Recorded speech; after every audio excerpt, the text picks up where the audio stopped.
Olá, boa noite. O Jornal da Cultura está começando. Fique de olho na dengue, a doença se alastra e faz muitas vítimas. Não é alarmismo, é o que está começando a acontecer. No Rio, epidemia. Em São Paulo, os primeiros casos já estão confirmados. A Prefeitura de São Paulo teme que a dengue possa se alastrar no carnaval com a chegada de turistas infectados na cidade. É serviço que não acaba mais. As operadoras se preparam para cadastrar donos de celulares pré-pagos em São Paulo. O problema maior vai ser cadastrar os 5 milhões de usuários existentes em todo o estado de São Paulo. Mais um craque que se vai. Mestre Ziza, simplesmente o maior ídolo de Pelé.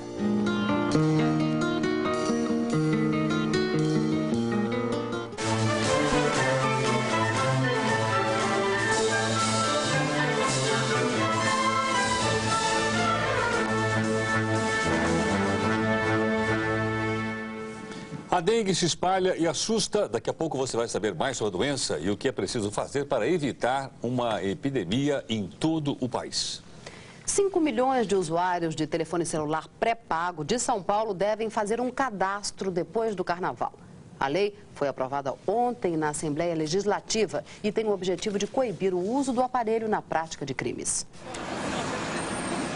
Com a nova lei, quem comprar celular pré-pago terá que fornecer nome, endereço e número da carteira de identidade. No caso das empresas, o registro no Ministério da Fazenda. As informações serão arquivadas pelas prestadoras de serviço. O cadastro ficará à disposição da Justiça e a polícia terá acesso. A ideia partiu do governador do estado. O cadastro do celular pré-pago não vai resolver todos os problemas, mas ele é um passo importante. Nós temos que criar todos os obstáculos à ação criminosa. Para o coronel reformado da Polícia Militar, José Vicente, a medida é bem-vinda. Especialista em segurança pública, ele diz que o cadastramento dos pré-pagos é importante para as investigações. A medida é bem-vinda, porque todos os furos que você puder fechar para o cerco das ações criminosas, realmente é bem-vinda, é muito importante. Mas isso tem uma eficácia reduzida, porque os criminosos mais organizados, eles vão se valer de clonagem de telefones, assim como de telefones roubados, que nós calculamos cerca de 5 mil casos de telefone roubado só na cidade de São Paulo. Para as prestadoras de serviço, montar um banco de dados com informações colhidas nos pontos de venda dos aparelhos não é complicado. O problema maior vai ser cadastrar os 5 milhões de usuários existentes em todo o estado de São Paulo. Como elas não sabem quem são e nem onde estão, as operadoras vão ter que fazer campanhas convocando os clientes. A BCP, uma das 3 prestadoras de serviço de São Paulo, diz que apoia a nova lei e que é tecnicamente possível fazer o cadastro. Nós temos experiência de cadastramento de clientes porque o sistema pós-pago já é dotado de um cadastro. Então é possível fazer uma adaptação para criar o cadastro pré-pago. Aprovado o projeto, falta a assinatura do governador. A partir daí, os usuários terão 90 dias para se cadastrar. Quem não fizer, terá o telefone bloqueado. As pessoas também terão que informar as prestadoras quando os aparelhos forem roubados, extraviados ou vendidos. Outra operadora de São Paulo, a Telesp Celular, informou que os atuais clientes não terão custos para fazer o cadastro. Os usuários já podem procurar uma das lojas da empresa ou o serviço de atendimento ao cliente. Os novos usuários farão cadastro no ato da compra do aparelho. O Procurador-Geral da República, Geraldo Brindeiro, também vai pedir abertura de inquérito contra o governador Joaquim Roriz por crime de racismo. Já haviam 2 ações do Superior Tribunal de Justiça contra Roriz. A de Brindeiro será a terceira. Ele quer que o tribunal mande gravar a fita com o discurso em que Joaquim Roriz chama o aposentado Marinaldo Marcelino de crioulo petista durante discurso no Distrito Federal. O Supremo Tribunal Federal está para julgar uma ação que vai decidir se os bancos devem ou não se submeter ao Código do Consumidor. É um bom momento para mostrar o que aconteceu com o mecânico José Luiz Pereira da Silva. Ele teve o que a polícia considera um desentendimento com o banco HSBC. Vamos à história pelo vídeo-repórter Marcelo Guedes. Avenida Jacopêssego, Itaquera, Zona Leste, periferia da cidade. Seu negócio é pequeno e simples como ele, mas é sólido. Daqui sai o sustento da sua família, mulher e 2 filhas. José Luiz Pereira da Silva Pega no pesado todos os dias, mas sua atividade é artesanal. Ele é um dos melhores cromadores de peças de veículos do país. Trabalha muito, com qualidade. E por isso, recebe bem pelo seu serviço. Em julho do ano passado, Silva arrumou um tempinho na sua oficina e veio até essa agência do HSBC, na Vila Maria, zona norte de São Paulo. Ele queria sacar um cheque de R$4.000, fruto do seu trabalho. Como eu fui ao banco fazer um saque de R$4.000 de um cliente, que coincidentemente vem a ser meu parente, tá? O caixa disse que a assinatura não conferia. Eu peguei o telefone, liguei para o meu cliente, esse meu parente, e falei com ele que a assinatura dele não conferia. Ele dizendo que, não, confere, eu só assino desse jeito. Ele disse que ia ao banco e eu sentei e fiquei esperando. Nesse tempo que eu fiquei esperando, cerca de 2 horas, a Caixa perguntou se o cara já tinha ido embora. Perguntou para o segurança, eu estava lá sentado. 2 horas depois, ele chegou e fez o segundo cheque, com a mesma assinatura. Você estava vestido desta forma? Estava, dessa forma, um pouco mais sujo, inclusive. Então, quando eu voltei à mesma caixa, entreguei o segundo cheque e ela dizendo que, senhor, eu já disse que o senhor tem que trocar o cheque. Esse cheque não bate a assinatura. Eu disse para ela, não, a assinatura bate. Tanto bate que esse aí é o primeiro, esse é o segundo cheque, o primeiro está aqui. Quando entreguei a ela o segundo cheque, ela foi lá dentro para falar com não sei quem lá dentro. Essa outra pessoa veio e disse que a assinatura realmente não conferia. Eu disse para ele, olha, meu amigo, a assinatura bate, está desconfiando da minha pessoa. Tanto bate que o proprietário da conta está aqui, ó. Chamei ele, ele pegou, pediu um cartão desse meu cliente. E ele disse, olha, se o cartão funcionasse, se funcionar, você pode sacar aí os R$4.000 para ele. O cartão não funcionou, ele resolveu pagar o segundo cheque. Quando eu saí do banco, chegando na catraca, eu disse que ali eu ia voltar. E como eu voltei para depositar tudo em moeda, e fui rejeitado no dia 7 de janeiro. R$ 4.279,96. Dezenas de quilos de moedas levados ao banco com a ajuda do seu funcionário e amigo Cleiton em 16 caixas. E aí, José? E aí, mais uma vez, eu fui mal recebido pelo banco. O gerente fez cara feia quando viu aquela quantia em moedas. E eu esperando, sem êxito de depósito, liguei para a polícia. 190. 190. O PM chegou até o banco, foi ao gerente, o gerente mostrou uma resolução do Banco Central do Brasil, dizendo que só poderia receber R$191. Talvez por estar acostumado ao brilho das suas peças, o cidadão Silva teve uma ideia. Tive.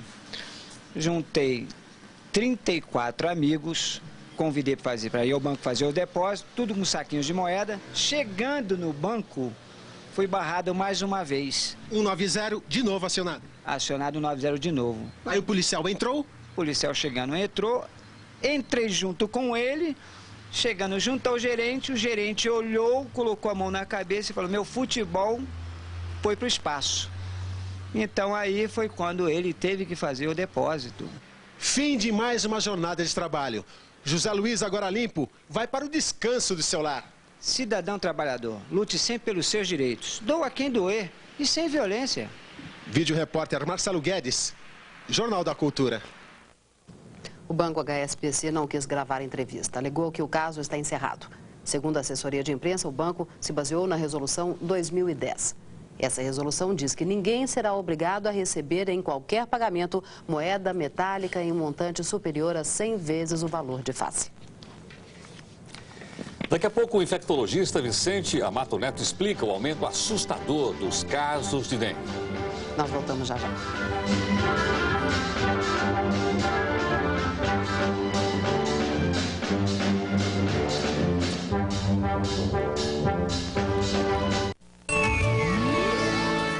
Rede Minas, programação especial no Carnaval.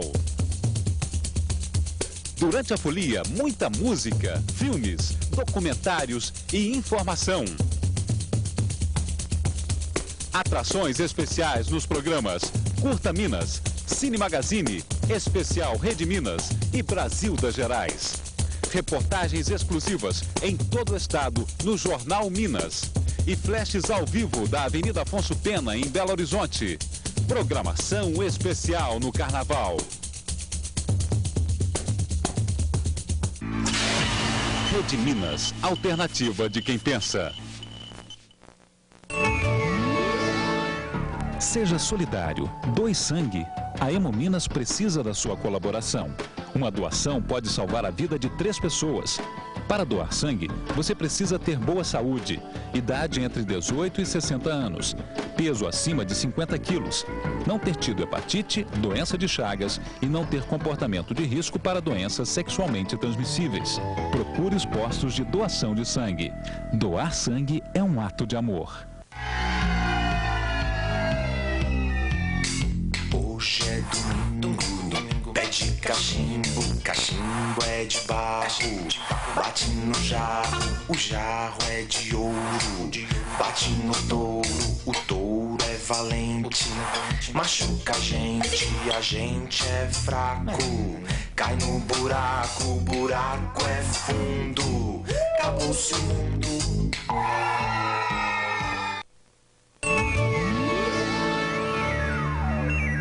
No especial Rede Minas deste fim de semana, as meninas do Tatamatê vão animar seu carnaval com samba da melhor qualidade.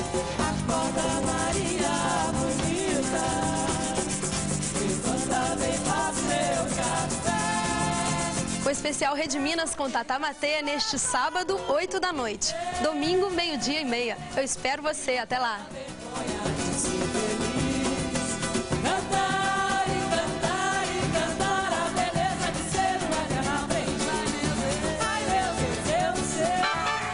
Rede Minas, alternativa de quem pensa.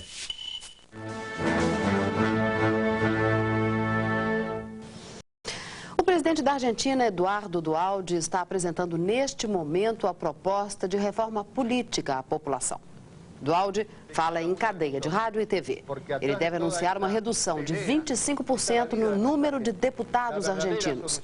Também deve proibir os gastos com as campanhas eleitorais custeadas pelo Estado e convocar eleições a cada 4 anos. O governo argentino não consegue fechar as regras para o mercado cambial, que deve voltar a operar na próxima segunda-feira. Hoje, na reabertura dos bancos, os protestos foram violentos. Os bancos reabriram nesta sexta-feira e enfrentaram a população enfurecida por não poder sacar dólares. Pela primeira vez na história, 12 mil farmácias argentinas fecharam as portas. Cerca de 3 mil empregados e donos de farmácias se reuniram em frente à sede do Ministério da Saúde, na região central de Buenos Aires. Entre os motivos do protesto está o atraso no repasse de verbas do governo às farmácias. Na Argentina, aposentados e pensionistas têm subsídios para comprar remédio. O governo deve cerca de 500 milhões de pesos às farmácias. Morre no Recife a primeira vítima da dengue hemorrágica em Pernambuco. Só neste ano, o número de casos de dengue clássica no estado já passa de 1.200. No Rio de Janeiro, são 18 mil casos, com 7 mortes. A dengue também já chegou a São Paulo. Os números da dengue não param de crescer no país. Se forem mantidas as proporções atuais, em 2002 o número de casos pode superar os do ano passado. Em 2001, foram registrados 390.701 casos de dengue no Brasil, 675 do tipo hemorrágico. 28 pessoas morreram. São Paulo teve 5 casos com 1 morte. Esse ano, uma mulher já morreu de dengue hemorrágica na capital. E ontem foram registrados os primeiros casos de moradores infectados dentro da cidade. Uma família de 4 pessoas pegou a doença nesta casa em Vila Medeiros, na Zona Norte. De acordo com os técnicos da Secretaria Municipal de Saúde, o criadouro do mosquito transmissor estava na caixa d'água da casa vizinha. A gente foi para o posto, fizemos coleta de sangue, né? Foi onde ficamos sabendo que era o dengue mesmo. E como é que a senhora pegou a doença? Foi aqui em casa mesmo. Até agora, a Secretaria de Saúde havia identificado 149 casos de dengue na capital, todos adquiridos em outras cidades. Históricos dos casos indicava que mais da metade vinha do Rio de Janeiro. A constatação fez os técnicos da Secretaria criarem uma operação especial para o Carnaval, quando o número de visitantes aumenta muito. No caso das pessoas que estão vindo de outros estados, a possibilidade de que elas cheguem na cidade contaminadas pela dengue e apresentem algum tipo de sintoma na cidade. E que chegando aqui também procurem um serviço médico com qualquer sintoma da doença. A pessoa pode estar com a dengue e não sabe disso. A pessoa pode estar com a dengue e não ter consciência disso até que apareçam os primeiros sintomas e seja feito o diagnóstico. Até o final do carnaval, 223 mil pessoas devem passar pela rodoviária do Tietê.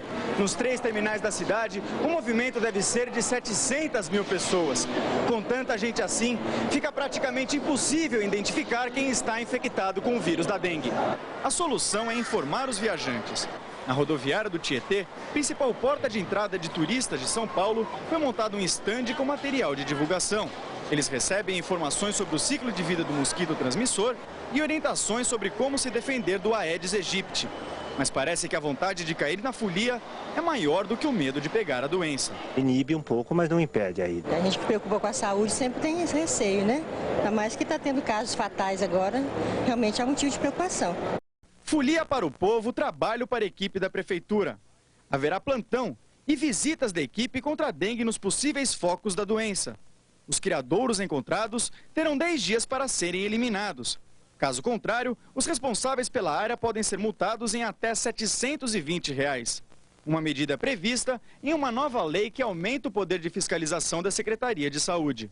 A lei dá direito à prefeitura, no caso de uma pessoa que é esclarecida, que é notificada, que é orientada e insiste em criar mosquito, que ela seja multada.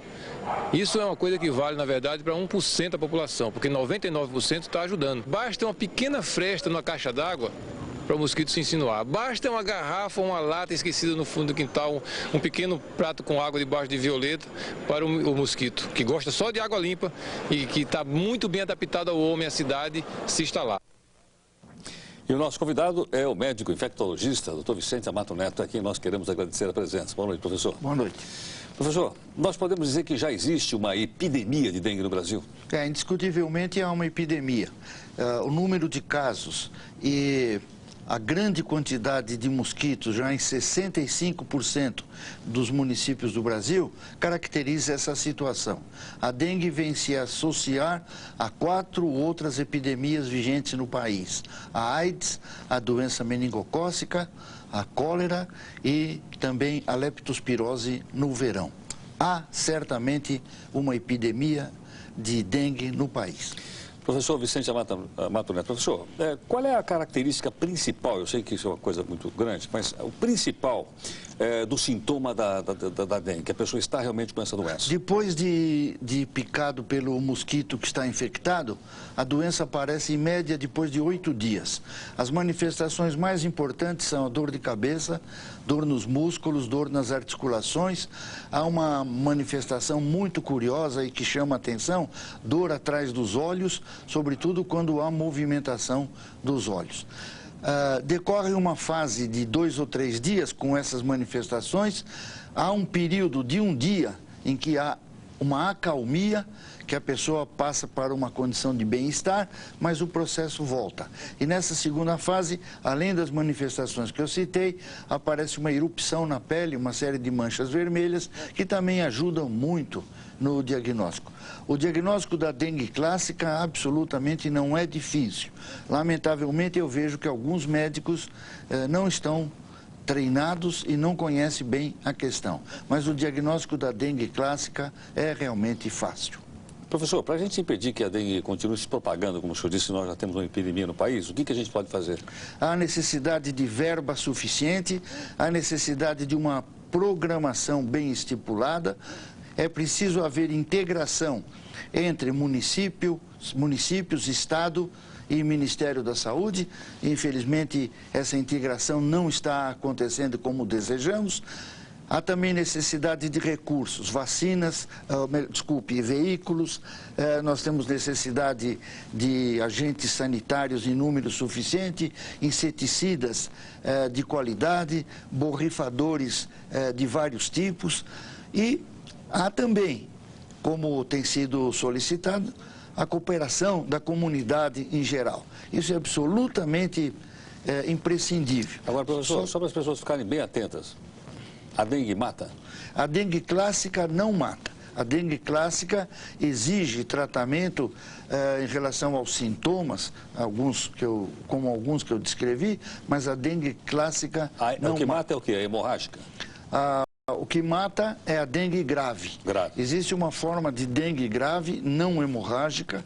A pessoa em 2, 3, 4 dias evolui para o choque. Então é uma forma grave do dengue, mas não hemorrágica. E a outra forma, como você já insinuou, é a forma hemorrágica. Em algumas pessoas que já foram infectadas por um dos tipos do vírus, pode desenvolver a forma hemorrágica, que na verdade é muito grave.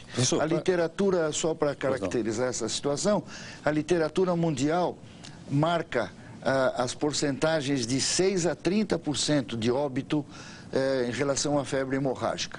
Aqui no Brasil, pelos números que eu tenho visto, essas cifras têm ido de 2 a 8%. O sucesso depende de tratamento que deve ser tratamento em nível de terapia intensiva. Professor Vicente Amato Neto, professor, muito obrigado pela gentileza, pela sua participação conosco aqui no Jornal da Cultura. Obrigado, professor. Pois não, às ordens. Valéria. Daqui a pouco, o futebol perde o craque dos craques. Morre Zizinho, o mestre Ziza, ídolo de Pelé. Nós voltamos já já.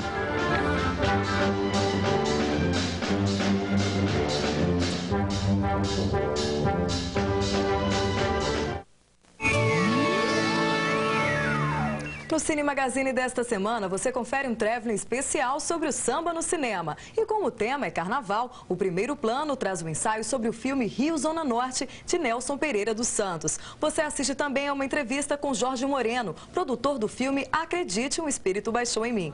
O Cine Magazine vai ao ar no sábado, às 7 da noite e segunda-feira, às 2 da tarde. Até lá! Apoio Usiminas e MSA, Tecnologia da Informação, Lei Estadual de Incentivo à Cultura de Minas Gerais. Realizado com os benefícios da Lei Municipal de Incentivo à Cultura de Belo Horizonte.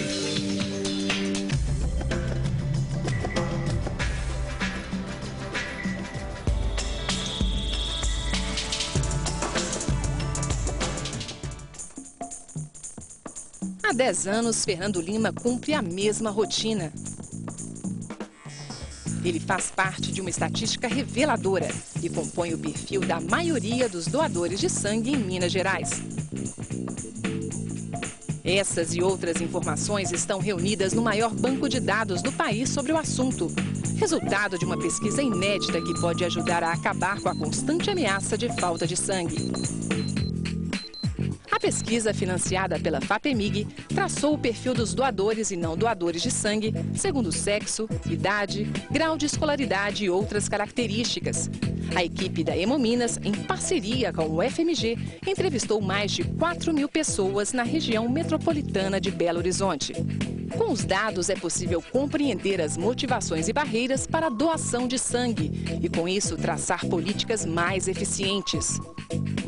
No futuro próximo, podem ser trabalhados pela imprensa e pelos profissionais de educação para conscientizar a população sobre a importância da doação voluntária de sangue.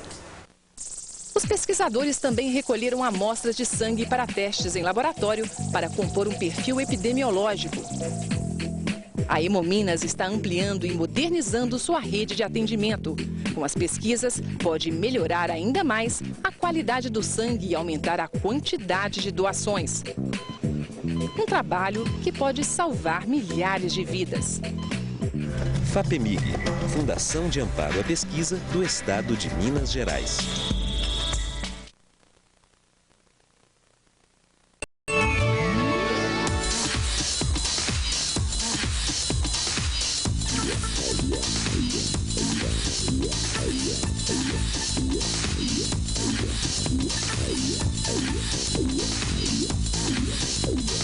Explore seus limites. Ação Total, 30 minutos de tirar o fôlego. Domingo, 1h30 da tarde. Apoio Ladro, um perfume L'Acqua di Fiori. E Rede Silva, a drogaria da gente e laboratório de manipulação.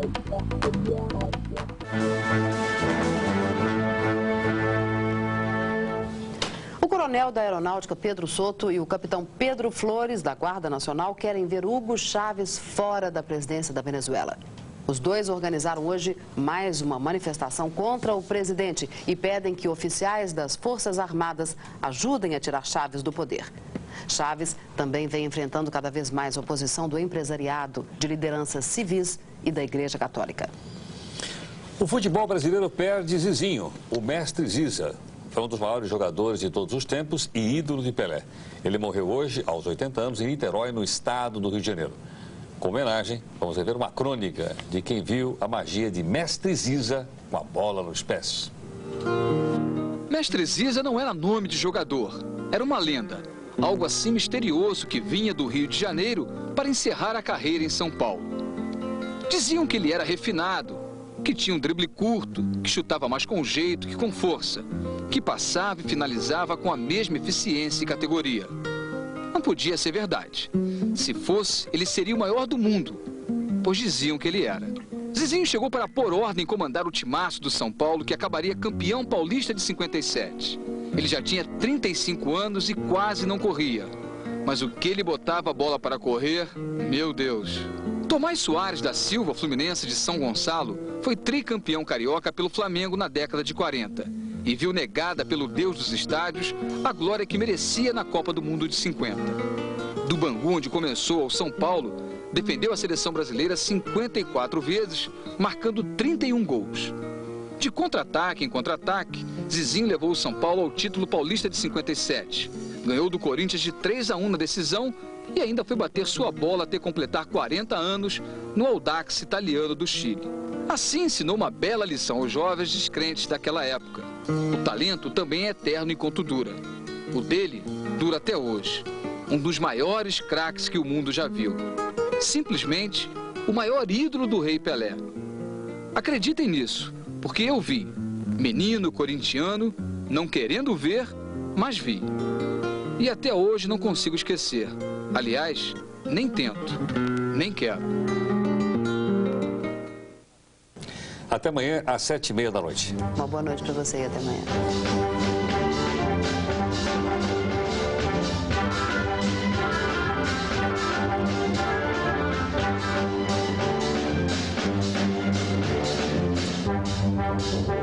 Thank you.